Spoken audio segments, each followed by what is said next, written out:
On sent que les élections fédérales sont à portée de main. D'ailleurs, pas plus tard qu'il y a quelques heures, il y a le premier ministre Stephen Harper qui faisait un peu sa rentrée parlementaire avec des allures de lancement de campagne électorale. En principe, les élections fédérales sont prévues pour le 19 octobre 2015. On est à date fixe, mais ça, on a déjà vu des politiciens changer d'idée. Donc, si bien qu'il y en a qui se préparent en prévision du printemps, ce qui ne serait pas impossible. Ici, dans la région, ça bouge un peu parce que d'abord, le député sortant, député fédéral, M. Brémy, a indiqué d'ailleurs qu'il ne se représentait pas pour des raisons de santé. D'ailleurs, l'investiture du NPD est ouverte. Dans quelques instants, on va recevoir Hans Marotte. Du côté libéral fédéral également, l'investiture est lancée depuis un certain temps. La semaine dernière, on recevait Julie Labrec. Cette fois, c'est au tour de Jean Rioux d'être à nos côtés. Bonsoir et bienvenue. Bonsoir. Ça fait quelques semaines, voire quelques mois que vous vous préparez pour cette investiture. Oui, effectivement, j'ai commencé dans un premier temps avec la campagne électorale de Marie-Josée Denis, dont je l'ai accompagnée durant ces 5 semaines-là. Donc, ça m'a permis de rencontrer les gens et de commencer à préparer par la suite ma campagne, où j'ai rencontré depuis ce temps-là, à plein temps, les citoyens du comté de Saint-Jean. Techniquement, la date de l'investiture n'est pas encore connue. Ce que j'ai cru comprendre de votre adversaire la semaine dernière, c'est qu'en principe, d'ici décembre, l'investiture devrait se tenir dans le comté de Saint-Jean? Oui, même on parle octobre. Là. Moi, on m'a toujours parlé fin octobre, là, mais c'est le parti qui détermine cette date-là. Bon, vous avez été absent de la scène politique pendant un temps parce que, bon, vous avez été conseiller municipal, maire d'Iberville, député d'Iberville à l'Assemblée nationale. Et puis après ça, vous vous êtes un peu éclipsé, c'est-à-dire qu'il y a eu, entre autres, l'élection de 2007, je pense où, on le sait, là, il y a eu des députés de l'ADQ dans la région ici même. Après ça, le premier ministre Charest vous a nommé dans une instance gouvernementale. Oui, c'est un tribunal administratif, à titre de juge administratif, à la Commission municipale du Québec. Donc, par mon expérience que j'avais sur la scène municipale, puis aussi comme député aussi, on a eu beaucoup de lois à passer au niveau municipal. Donc, c'est un milieu que je connaissais bien et que ça m'a permis de retrouver des gens avec qui j'aime bien travailler. Qu'est-ce que vous retenez de votre expérience municipale comme conseiller, comme maire, votre expérience de député à l'Assemblée nationale? Qu'est-ce que vous retenez de tout ce bagage d'expérience politique? Moi, je pense qu'il faut, la première chose, qu'on aime les gens. C'est comme une passion, la passion de servir les gens. On veut que son milieu change et pour qu'il change, bien, il faut à écouter les gens, puis aller chercher un consensus. Je pense que c'est ce que je retiens, ce plaisir à servir les gens, puis à faire avancer le milieu. Bon.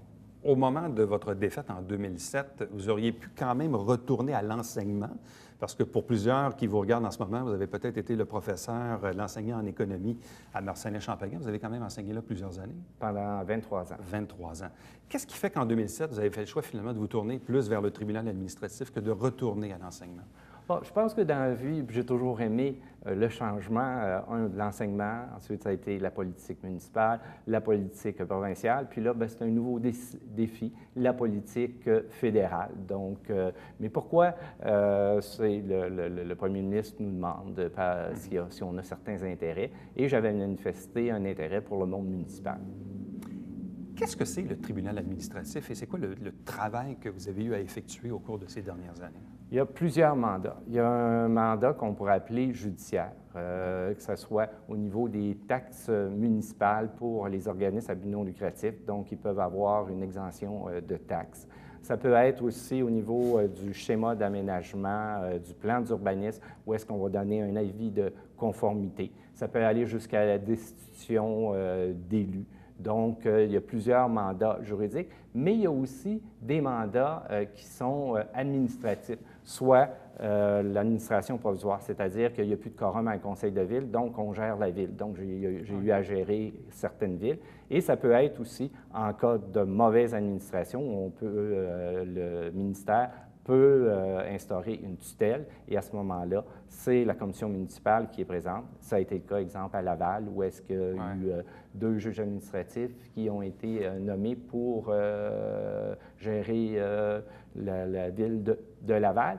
Et il y a eu aussi un grand mandat qui a été donné nouvellement, c'est le code de déontologie. Donc, quand il y a des plaintes et qu'elles sont justifiées, le ministère les envoie à ce moment-là à la Commission municipale du Québec. Donc, cette commission, c'est un peu comme le bras du ministère des Affaires municipales dans l'exécution de certains mandats, c'est ça?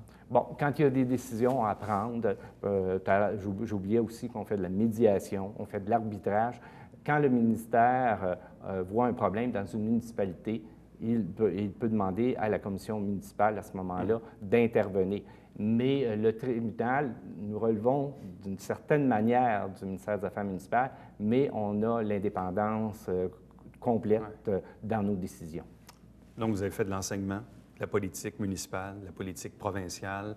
Là, vous avez travaillé pour une organisation dite un peu comme paramunicipale, paragouvernementale, si on peut dire. Là, maintenant, vous visez le fédéral. Pourquoi? Pourquoi le fédéral? Parce que je pense que ça fait 21 ans que le comté de Saint-Jean est dans l'opposition. Donc, je pense que c'est le temps qu'il y ait un changement, qu'on retourne au pouvoir. Le premier qui l'a dit dernièrement, c'est Lucien Bouchard, que le Bloc aurait dû être là 4 ans et non jouer le jeu du siège vide. Donc, ça, je pense que c'est quelque chose qu'il faut remédier, de reprendre le pouvoir. Je pense que les citoyens de Saint-Jean sont pas... Moi, j'ai été le premier à le découvrir, c'est pour ça qu'il y a quand même 9 institutions fédérales importantes dans le comté.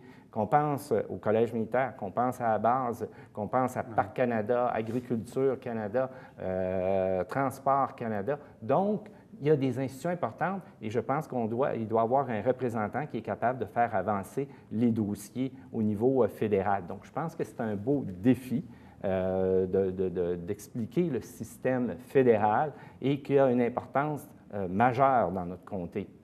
Croyez-vous que l'électorat au Québec a su un peu évoluer avec le temps? Parce qu'on le sait, dans le cas de certains individus, même vous, même d'autres, dans une autre vie, vous avez déjà été souverainiste, un peu comme Raymond Bachand, exemple, qui lui, s'est tourné un peu comme vous au Parti libéral du Québec pendant un certain temps.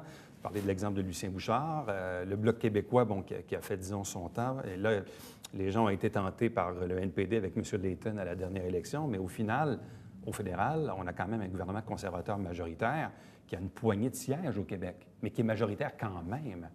Pourquoi se tourner vers le Parti libéral du Canada? Bon, le Parti libéral du Canada, pourquoi? Les valeurs du Parti libéral.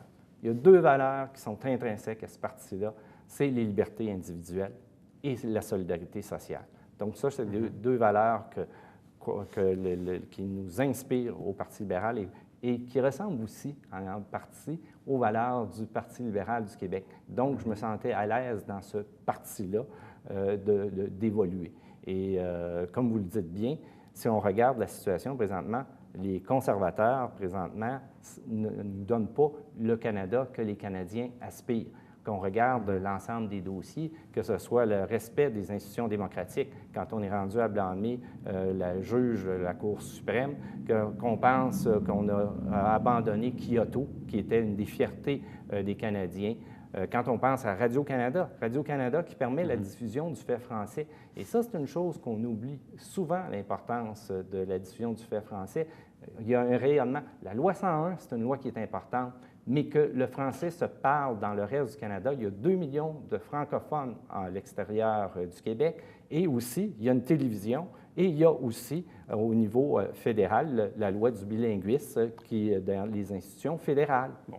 En faisant le choix du Parti libéral du Canada, forcément, vous faites le choix également de Justin Trudeau comme chef, qui, oui, effectivement, a gagné ses galons comme député, mais n'a jamais été ministre, n'a jamais eu à gérer quoi que ce soit. Est-ce que le défi n'est pas un peu trop grand pour accéder à la fonction de premier ministre du Canada? Je pense, comme vous l'avez dit, M. Trudeau a réussi, à travers tous les vagues, à réussir à se faire réélire comme député, a réussi à se faire élire comme chef. Et moi, quand je rencontre les gens dans le comté, ils sentent un vent nouveau et ils disent « Enfin, on a un politicien qui n'a pas la langue de bois ». Et ça, là, je l'entends et je pense que les gens attendent ce changement-là. Ils veulent un changement au niveau des mentalités et des débats qui se passent au Parlement. Au cours des 20 dernières années, je dirais qu'à la majorité des élections fédérales, le Parti libéral a toujours présenté ici des candidats parachutés, à l'exception peut-être de M. Coury ou de M. Fecteau, mais ça fait quand même un bout de ça, ça fait plus de 10-12 ans. Là, le fait qu'il y ait une investiture, visiblement, il y a 2 candidats locaux là, qui ont de l'intérêt pour le boulot. Est-ce que ça ne traduit pas justement un regain de vie du parti dans le comté? Parce que le parti est un peu à néant, là. Oui. Bien, il est à néant. Je pense qu'on a un exécutif, en tout cas, qui est dynamique. Quand moi je suis arrivé, je suis resté surpris. Il y a 30 personnes qui font partie de l'exécutif local. Donc, le parti ici est en forme, était prêt. Et vous le dites, les gens là, sont contents d'avoir un candidat local. Ça, je l'entends. Ils disent, enfin, on en a un qu'on connaît. Ça, je l'entends maintes et maintes fois. Les gens se sentent, des derniers élus, se sentaient loin, finalement, de ces gens-là. Se disaient, bien, ils n'étaient pas connus en commençant. Mais on mérite à se connaître, à se faire connaître. C'est sûr que quand on a une campagne électorale et qu'au jour 1, le candidat n'est pas encore connu, on vous le parachute une semaine après, puis je ne me rappelle pas de son nom, mais il était super gentil, super compétent. Monsieur David. Monsieur David. Mais lui-même, candidement, me dit, écoutez, je ne connais pas la région, je ne connais pas le comté, donc on m'a demandé pratiquement de mettre mon nom sur le papier, c'était à peu près ça. Là, on n'est pas là du tout, là. On est complètement ailleurs. Là. Effectivement, mais ce n'était pas juste le cas du Parti libéral aux dernières, qu'on pense au NPD. Aussi, on n'a jamais vu voir des députés unilingues anglophones se faire élire dans des comtés unilingues francophones. Donc, il y a eu une opportunité unique la dernière fois du NPD, et je peux vous dire que sur le terrain, je n'entends pas parler du NPD. Bon, là, d'ici à l'investiture, évidemment, ça reste... Et là, bon, vous êtes en campagne à temps plein, hein, dans le fond, depuis plusieurs mois. Effectivement. C'est un jeu de vente de cartes et tout ça. Je veux dire, une investiture, là, c'est un défi d'organisation. Oui, il y a ça. Mais moi, je l'ai pris, cette partie-là, il ne faut pas nier, c'est celui qui va avoir le plus de membres qui vont venir voter pour lui, qui va être le candidat. Mais moi, je l'ai vu plus que ça. J'ai commencé la campagne électorale. Ça m'a permis de rencontrer les gens, de les consulter et d'avoir déjà plusieurs dossiers là, sur la table que les gens m'ont parlé, que ce soit le collège militaire, ça reste symbolique dans la région. Et j'ai rencontré Gilles Perrault qui vient de faire une étude où est-ce qu'on est capable d'aller rapatrier de la formation ici au collège. Je pense qu'il a trouvé une bonne piste. Qu'on parle aussi, on est une région touristique. On a Parc Canada, qu'on pense au Fort Lennox, qu'on pense ici au Canal Chambly, qu'on pense à Trinity Church. C'est un dossier que vous vous rappelez à l'époque, j'avais été chercher une subvention de plus d'1,5 million pour Trinity Church. C'est des dossiers qui sont importants. Il y a aussi l'aéroport. L'aéroport, c'est un dossier, si on veut la maintenir, et ça relève de Transport Canada. On a aussi Agriculture Canada qui est ici avec l'horticulture. Donc, je pense qu'on peut prendre l'expansion autant qu'il s'en est fait à Saint-Hyacinthe. M. Rioux, merci beaucoup. Ça m'a fait plaisir. Bonne chance pour votre investiture. Merci beaucoup. Restez avec nous, puisqu'au retour, on reçoit cette fois un autre candidat, mais à l'investiture du NPD dans Saint-Jean, Hans Marotte.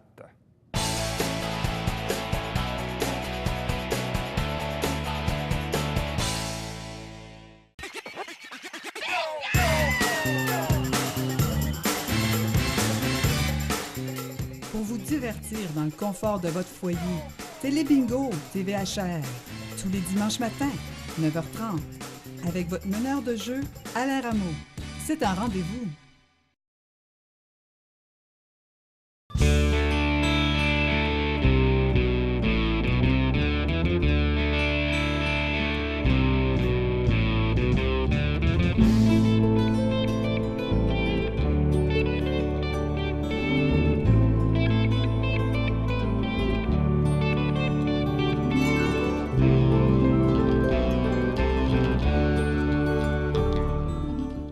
Bêta, version 3.0, de retour cet automne.